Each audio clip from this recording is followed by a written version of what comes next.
Et pour parler de la situation à Gaza et en Cisjordanie, nous sommes en direct depuis El-Quds avec notre correspondante Valérie Ferron. Valérie, bonjour. Bonjour Nadia et bonjour à tous les téléspectateurs. Alors le gouvernement Netanyahou est confronté à la colère croissante de ceux qui l'accusent donc de ne pas en faire assez pour obtenir un accord de trêve entre Israël et le Hamas, prévoyant notamment un échange d'otages contre des prisonniers palestiniens dans les geôles israéliennes. Est-ce que l'on peut parler d'une véritable crise profonde qui s'enlise ? La crise en Israël est très profonde et en effet est en train de s'enliser pour une raison très simple, c'est qu'il y a véritablement une séparation totale entre le politique et le militaire en général. En ce qui concerne les Israéliens retenus prisonniers dans la bande de Gaza, on voit très bien qu'aussi il y a une crise de plus en plus forte, de plus en plus profonde entre des centaines de milliers d'Israéliens et leur Premier ministre, Benjamin Netanyahou, qui est rendu quand même responsable de toute la situation. Et de plus en plus d'Israéliens sont totalement persuadés qu'en fait, le Premier ministre n'est pas intéressé du tout par la récupération des Israéliens retenus dans la bande de Gaza. Vous avez énormément d'analyses sur ce sujet. Par exemple, vous avez cette semaine un ancien général qui parle dans un article, qui estime dans un article que la guerre aurait dû s'arrêter il y a 6 mois et que depuis 6 mois, Israël est dans une spirale,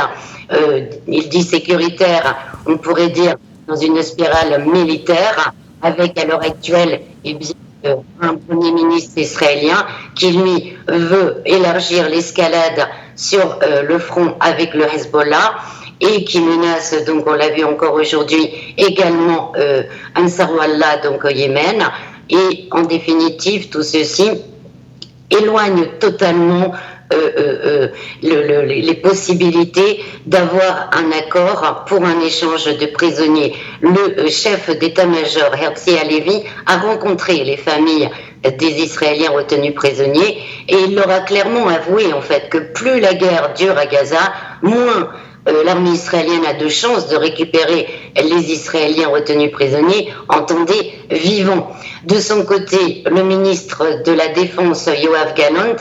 a pour sa part estimé que si en effet il y a une escalade plus importante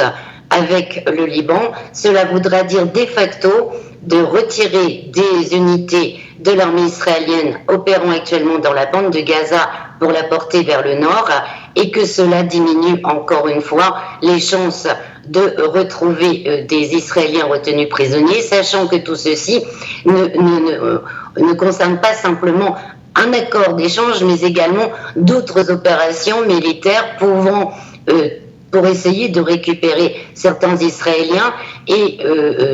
avoir des opérations militaires comme il y en a eu par le passé pour récupérer des Israéliens. Les familles des Israéliens capturés dans la bande de Gaza ne veulent plus en entendre parler, tout simplement parce que l'on se souvient combien ces opérations ont été meurtrières pour les Israéliens eux-mêmes.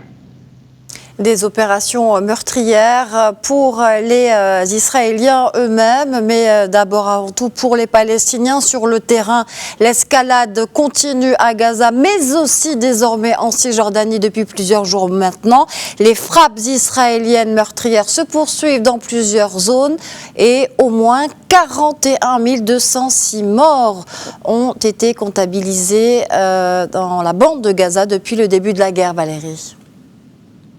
Tout à fait. Donc le bilan n'a rien de surprenant et en fait il est bien plus élevé que ça puisque l'on sait qu'il y a des tas de personnes qui ne peuvent pas être dégagées des décombres des maisons et on imagine que certaines personnes sont toujours vivantes et il y a des centaines, voire des milliers de corps qui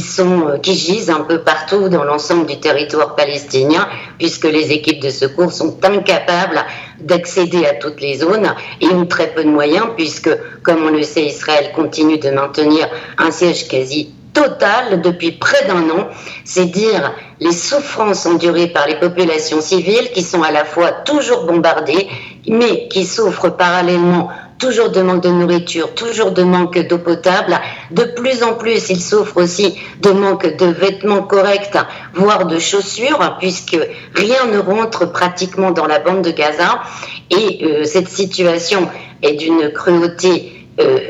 véritablement indescriptible. Elle se joint aussi à une autre politique israélienne qui est de balloter, dirons-nous, les civils d'un endroit à un autre en permanence, donc par une politique de déplacement en permanence des civils et qui accroît bien entendu aux souffrances. Tout ceci, notons-le,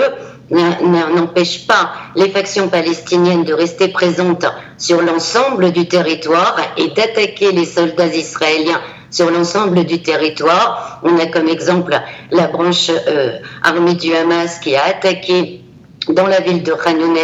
les troupes israéliennes, dans la ville de Rafah, pardon, à la frontière avec l'Égypte, les troupes israéliennes, alors qu'hier, des tirs de roquettes ont été signalés sur la ville d'Ashkelon à partir du nord de la bande de Gaza. C'est dire si rien n'est réglé, puisque que ce soit au niveau du dossier de l'échange de prisonniers ou du dossier militaire, Israël n'a absolument accompli aucun de ses objectifs. Valérie Ferron, correspondante de Média TV Al-Quds, merci d'avoir répondu à nos questions.